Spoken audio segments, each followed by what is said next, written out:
Hi all, ಎಲ್ರಿಗೂ ನಮಸ್ಕಾರ. Welcome back to Teju kitchen and vlogs. ಎಲ್ಲರೂ ಹೇಗಿದ್ದೀರಾ? ಐ ಹೋಪ್ ಎಲ್ಲರೂ ಕೂಡ ಚೆನ್ನಾಗಿದ್ದೀರಾ ಅಂತ ಭಾವಿಸ್ತಾ ನಾನಿವತ್ತು ಒಂದು ಹೊಸ ರೆಸಿಪಿಯೊಂದಿಗೆ ನಿಮ್ಮ ಮುಂದೆ ಬಂದಿದ್ದೀನಿ. ಅದೇನಪ್ಪ ಅಂತ ಅಂದರೆ ಅದೇ ಏಡಿ ಸಾಂಬಾರ್. ಹಳ್ಳಿ ಸ್ಟೈಲಲ್ಲಿ ಯಾವ ರೀತಿ ಮಾಡೋದು ಅಂತ ನೋಡೋಣ ಬನ್ನಿ. ನಾನಿಲ್ಲಿ 1 kg ಆಗೋಷ್ಟು ಕ್ರ್ಯಾಬ್ನ ತೊಗೊಂಡಿದ್ದೀನಿ. ಇದನ್ನು ಶಾಪ್ ಅವರೇ ನೀಟಾಗಿ ಎಲ್ಲ ಕ್ಲೀನ್ ಮಾಡಿ ಕೊಟ್ಟಿದ್ರು. ಶಾಪಿಂದ ತಂದಮೇಲೆ ನಾವು ಒಂದು ಸಲ ಚೆನ್ನಾಗಿ ಕ್ಲೀನ್ ಮಾಡ್ಕೋಬೇಕು, ಯಾಕಂದರೆ ಆದ್ರೂ ಅವ್ರು ಕ್ಲೀನ್ ಮಾಡಿದ್ರೂ ಕೂಡ ತುಂಬಾ ಗಲೀಜಿರುತ್ತೆ. ಸೊ ಅದಕ್ಕೋಸ್ಕರ ಸಾಂಬಾರು ಮಾಡೋದಕ್ಕೋಸ್ಕರ ಮೊದಲು ಮಸಾಲೆನ ರೆಡಿ ಮಾಡ್ಕೊಳ್ಳೋಣ. ಅದಕ್ಕೆ ಒಂದು ಮಿಕ್ಸಿ ಜಾರ್ನ ತೊಗೊಂಡು 1-2 ಮೀಡಿಯಮ್ ಸೈಜ್ ಈರುಳ್ಳಿ, 1 ಗೆಡ್ಡೆ ಬೆಳ್ಳುಳ್ಳಿ, 1 ಇಂಚು ಶುಂಠಿ, ಒಂದು 7-8 ಲವಂಗ, ಒಂದು 4 ಚಕ್ಕೆ ಪೀಸು, ಒಂದು ಸ್ವಲ್ಪ ಕೊತ್ತಂಬರಿ ಸೊಪ್ಪು, ಹಾಗೆ ಇನ್ನೊಂದು ಸ್ವಲ್ಪ ಪುದೀನ ಸೊಪ್ಪು ಮತ್ತು ಇದ್ರ ಜೊತೆಗೆ ಸ್ವಲ್ಪ ನೀರನ್ನು ಸೇರಿಸ್ಕೊಂಡು ಒಂದು ಗಟ್ಟಿಯಾಗಿ ಒಂದು ಪೇಸ್ಟ್ ಅಂದರೆ ಗ್ರೀನ್ ಮಸಾಲನ ಫಸ್ಟು ರೆಡಿ ಮಾಡ್ಕೋಬೇಕು. ಈ ಸಾಂಬಾರಿಗೆ ಇದೇ ಮೇನ್ ಇಂಗ್ರೀಡಿಯೆಂಟ್ಸು, ಅದಕ್ಕೆ ರುಚಿ ಕೊಡೋದೇ ಈ ಗ್ರೀನ್ ಮಸಾಲ. ಸೊ ಇದನ್ನು ಫಸ್ಟು ಪ್ರಿಪೇರ್ ಮಾಡ್ಕೋಬೇಕು. ಸಾಂಬಾರು ಮಾಡೋದಕ್ಕೆ ಕುಕ್ಕರ್ನ ಬಿಸಿ ಆಗೋದಕ್ಕೆ ಇಟ್ಟಿದ್ದೆ. ಕುಕ್ಕರ್ ಬಿಸಿ ಆಗಿದ ನಂತರ ಒಂದು 3-4 ಚಮಚ ಆಗೋಷ್ಟು ಆಯಿಲ್ನ ಸೇರಿಸ್ಕೊತಾ ಇದ್ದೀನಿ. ಆಯಿಲೆಲ್ಲ ಬಿಸಿ ಆಗಿದ ನಂತರ ಒಂದು ಅರ್ಧ ಗಾತ್ರದ ಈರುಳ್ಳಿನ ಸ್ಲೈಸಾಗಿ ಕಟ್ ಮಾಡಿ ಒಗ್ಗರಣೆಗೆ ಹಾಕ್ಕೊತಾ ಇದ್ದೀನಿ. ಈರುಳ್ಳಿ ಸ್ವಲ್ಪ ಚೆನ್ನಾಗಿ ಫ್ರೈ ಆಗ್ತಾ ಇದ್ದಂಗೆ ಒಂದು ಚಿಟಿಕೆ ಅರಿಶಿನ ನಾನು ಇದೇ ಟೈಮಲ್ಲಿ ಹಾಕ್ಕೊಂಡು ಚೆನ್ನಾಗಿ ಬಾಡಿಸ್ಕೋಬೇಕು.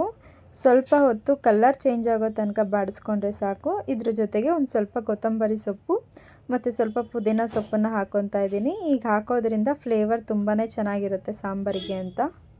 ಸ್ವಲ್ಪ ಹೊತ್ತು ಚೆನ್ನಾಗಿ ಹುರಿದ ನಂತರ ಏಡಿನ ಹಾಕ್ಕೊಂಡು ಇದನ್ನು ಕೂಡ ಅದರೊಟ್ಟಿಗೆ ಚೆನ್ನಾಗಿ ಫ್ರೈ ಮಾಡ್ಕೋಬೇಕು. ನಾವು ಈ ಒಗ್ಗರಣೆಯಲ್ಲಿ ಚೆನ್ನಾಗಿ ಹುರಿಯೋದ್ರಿಂದ ಕ್ರ್ಯಾಬು ಅಷ್ಟೇ ತುಂಬಾ ಟೇಸ್ಟ್ ಚೆನ್ನಾಗಿ ಬರುತ್ತೆ. ಮತ್ತು ಇದರಲ್ಲಿ ಕೆಟ್ಟು ನೀರಿದ್ರೆಲ್ಲ ಇಲ್ಲೇ ಚೆನ್ನಾಗಿ ಹೊರಟೋಗ್ಬಿಡುತ್ತೆ. ಸೊ ಅಲ್ಲಿ ತನಕ ಚೆನ್ನಾಗಿ ನಾವು ಇದನ್ನು ಫ್ರೈ ಮಾಡ್ಕೋಬೇಕು. ಕ್ರ್ಯಾಬ್ ಸ್ವಲ್ಪ ಹೊತ್ತು ಫ್ರೈ ಆಗಿದ ನಂತರ ರುಚಿಗೆ ತಕ್ಕಷ್ಟು ಉಪ್ಪನ್ನು ಹಾಕ್ಕೊಂಡು ಇವಾಗ ಮತ್ತೆ ಚೆನ್ನಾಗಿ ಫ್ರೈ ಮಾಡ್ಕೋಬೇಕು.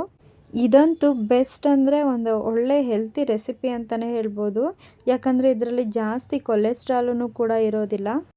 ಯಾವಾಗಲೂ ಚಿಕನ್ ಮಟನ್ ತಿನ್ನೋದ್ರ ಬದಲು ಇದನ್ನೊಂದ್ಸಲ ಟ್ರೈ ಮಾಡಿದ್ರೆ ತುಂಬಾ ಚೆನ್ನಾಗಿರುತ್ತೆ. ಇದೆಲ್ಲ ಸ್ವಲ್ಪ ಹೊತ್ತು ಫ್ರೈ ಆಗಿದ ನಂತರ ಆಗಲೇ ರೆಡಿ ಮಾಡಿ ಇಟ್ಕೊಂಡಿದ್ವಿ ಅಲ್ವಾ ಗ್ರೀನ್ ಮಸಾಲ ಪೇಸ್ಟು, ಅದನ್ನು ಇದರೊಟ್ಟಿಗೆ ಹಾಕ್ಕೊಂಡು ಚೆನ್ನಾಗಿ ಇದನ್ನು ಕೂಡ ಹಸಿ ಸ್ಮೆಲ್ ಹೋಗೋ ತನಕ ಚೆನ್ನಾಗಿ ಫ್ರೈ ಮಾಡ್ಕೋಬೇಕು. ಈ ಗ್ರೀನ್ ಮಸಾಲೆ ಹಾಕಿ ಚೆನ್ನಾಗಿ ಹುರಿತಾ ಇರುವಾಗಂತೂ ಫ್ಲೇವರ್ ತುಂಬಾ ಚೆನ್ನಾಗಿ ಬರ್ತಾಯಿತ್ತು. ಇದೆಲ್ಲ ಸ್ವಲ್ಪ ಹೊತ್ತು ಹುರಿದ ನಂತರ ಲಿಡ್ನ ಕ್ಲೋಸ್ ಮಾಡಿ ಸ್ವಲ್ಪ ಹೊತ್ತು ಕುಕ್ ಆಗೋದಕ್ಕೋಸ್ಕರ ಬಿಡಬೇಕು. ಅದೇ ಮಿಕ್ಸರ್ ಜಾರ್ಗೆ 1 ಕಪ್ ಆಗೋಷ್ಟು ತೆಂಗಿನಕಾಯಿ ತುರಿ, 2 ಮೀಡಿಯಮ್ ಸೈಜ್ ಆಗೋಷ್ಟು ಆ್ಯಪಲ್ ಟೊಮೆಟೊನ ಹಾಕ್ಕೊತಾ ಇದ್ದೀನಿ. ಇದ್ರ ಜೊತೆಗೆ 2 ಟೇಬಲ್ ಸ್ಪೂನ್ ಆಗೋಷ್ಟು ಮಟನ್ ಸಾಂಬಾರು ಪೌಡರ್ನ ಹಾಕ್ಕೊತಾ ಇದ್ದೀನಿ. ಮಟನ್ ಸಾಂಬಾರು ಪೌಡರ್ ಅಂತ ಅಂದರೆ ಚಿಲ್ಲಿ ಪೌಡರ್ ಮತ್ತು ಧನಿಯಾ ಪೌಡರ್ನ ಜೊತೆಗೆ ಮಿಕ್ಸ್ ಮಾಡಿರೋದು. ಸ್ವಲ್ಪ ನೀರನ್ನು ಸೇರಿಸ್ಕೊಂಡು ಒಂದು ನುಣ್ಣಗೆ ಪೇಸ್ಟನ್ನು ನಾವು ರೆಡಿ ಮಾಡ್ಕೋಬೇಕು. ಅಷ್ಟರಲ್ಲಿ ಕ್ರ್ಯಾಬ್ ಕೂಡ ಚೆನ್ನಾಗಿ ಫ್ರೈ ಆಗಿ ನೀರನ್ನೆಲ್ಲ ಬಿಟ್ಕೊಂಡಿರುತ್ತೆ. ಕ್ರ್ಯಾಬ್ ಸೂಪ್ ಆಗಿರ್ಬೋದು ಅಥವಾ ಸಾಂಬಾರು ಆಗಿರ್ಬೋದು, ಇದು ಎರಡೂ ಕೂಡ ಶೀತ ಆಗಿರೋರಿಗೆ ಒಂದೊಳ್ಳೆ ಮೆಡಿಷನ್ ಅಂತಲೇ ಹೇಳ್ಬೋದು. ಗ್ರೀನ್ ಮಸಾಲೆ ಎಲ್ಲ ಚೆನ್ನಾಗಿ ಫ್ರೈ ಆಗಿದ ನಂತರ ರುಬ್ಕೊಂಡಿದ್ದಂಥ ಮಸಾಲನ ಇವಾಗ ಆ್ಯಡ್ ಮಾಡ್ಕೊತಾ ಇದ್ದೀನಿ. ಇದನ್ನು ಕೂಡ ಹಾಕ್ಕೊಂಡು ಚೆನ್ನಾಗಿ ಹಸಿ ಸ್ಮೆಲ್ ಹೋಗೋ ತನಕ ಸ್ವಲ್ಪ ಹೊತ್ತು ಫ್ರೈ ಮಾಡ್ಕೋಬೇಕು. ಹಳ್ಳಿಗಳ ಸೈಡಲ್ಲೆಲ್ಲ ಆದರೆ ಈ ಕ್ರ್ಯಾಬ್ ರೇಟೆಲ್ಲ ತುಂಬಾ ಕಮ್ಮಿ ಇರುತ್ತೆ. ಆದರೆ ಬೆಂಗಳೂರಲ್ಲಿ ಸ್ವಲ್ಪ ರೇಟ್ ಜಾಸ್ತಿನೇ ಇರುತ್ತೆ. ಆದ್ರೂ ಆರೋಗ್ಯಕ್ಕೆ ತುಂಬ ಒಳ್ಳೆಯದಲ್ವ. ಒಂದು ಸಲ ಆದರೂ ಮಾಡ್ಕೊಂಡು ತಿನ್ನೋದ್ರಿಂದ ತುಂಬಾ ಹೆಲ್ತ್ ಬೆನಿಫಿಟ್ಸ್ ಜಾಸ್ತಿ ಇದೆ. ಸ್ವಲ್ಪ ಮಸಾಲೆ ಎಲ್ಲ ಚೆನ್ನಾಗಿ ಫ್ರೈ ಆಗಿದ ನಂತರ ನೀರನ್ನ ಆ್ಯಡ್ ಮಾಡ್ಕೊತಾ ಇದ್ದೀನಿ. ಈ ಸಾಂಬಾರು ತುಂಬಾ ಗಟ್ಟಿ ಇದ್ದರೆ ಅಷ್ಟು ಚೆನ್ನಾಗಿರಲ್ಲ. ಸ್ವಲ್ಪ ತೆಳುವಾಗಿ ಮಾಡಿಕೊಂಡ್ರೆ ತುಂಬಾ ಚೆನ್ನಾಗಿರುತ್ತೆ. ನೀರು ಹಾಕಿದ ನಂತರ ರುಚಿಗೆ ತಕ್ಕಷ್ಟು ಉಪ್ಪನ್ನ ಮತ್ತೆ ನಾನು ಆ್ಯಡ್ ಮಾಡ್ಕೊತಾ ಇದ್ದೀನಿ. ಆಗಲೇ ಒಂದು ಸಲ ನಾನು ಹಾಕಿದ್ದೆ. ಇವಾಗ ಸ್ವಲ್ಪ ಸಾಂಬಾರಿಗೆ ತಕ್ಕಂತೆ ಉಪ್ಪನ್ನ ಹಾಕ್ಕೊಂಡು ಲಿಡ್ನ ಕ್ಲೋಸ್ ಮಾಡಿ 2 ವಿಷಲ್ನ ಬರೆಸ್ಕೊಂಡ್ರೆ ಈ ಕ್ರ್ಯಾಬ್ ಸಾಂಬಾರು ರೆಡಿ ಆಗುತ್ತೆ. ಜಾಸ್ತಿ ಬೇಯಿಸ್ಕೊಳ್ಳೋ ಅವಶ್ಯಕತೆಯೂ ಇಲ್ಲ. ಜಸ್ಟ್ 2 ವಿಷಲ್ ಆದರೆ ಸಾಕು, ಸಾಂಬಾರು ರೆಡಿ ಆಗುತ್ತೆ. ನೋಡ್ತಾ ಇರ್ಬೋದು ನೀವು, ಸಾಂಬಾರಂತೂ ತುಂಬಾ ಚೆನ್ನಾಗಾಗಿತ್ತು.